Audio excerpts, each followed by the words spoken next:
Mardi 3 janvier, Michel Polnareff a publié un surprenant message sur les réseaux sociaux. Le chanteur ne comprend visiblement pas pourquoi Anne Hidalgo, la maire de Paris, a décidé de le bloquer sur Twitter. La fin d'année 2022 a marqué le retour inattendu de l'une des grandes voix de la chanson française.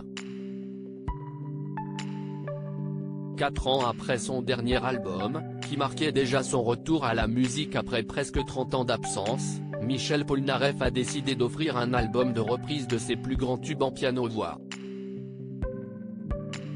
Résultat, les lunettes blanches les plus célèbres au monde sont apparues partout, lors de la finale de la Star Academy, dans des interviews et même tout au long d'une soirée spéciale que lui consacrait France 2 le mois dernier.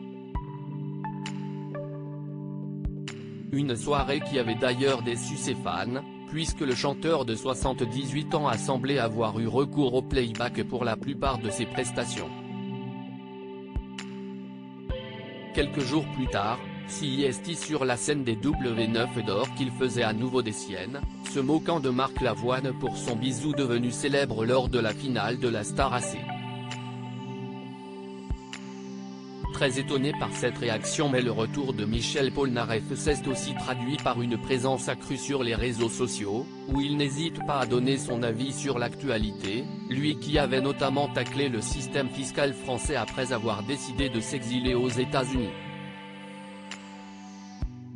Agacé par les insultes des internautes, il avait décidé en 2016 de quitter tous les réseaux sociaux. Mais ce mardi, CIST pour une raison bien plus surprenante qu'il a publié un nouveau message sur son compte Twitter. Le chanteur s'est en effet rendu compte qu'Anne Hidalgo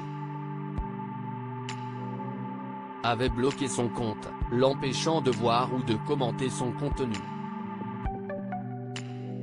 Il ne fallait pas plus pour que l'artiste se moque de la maire de Paris, très étonné par cette réaction. Peut-être m'en veut-elle pour avoir créé Lettre à France et non Lettre à Paris, écrit-il en référence à son tube.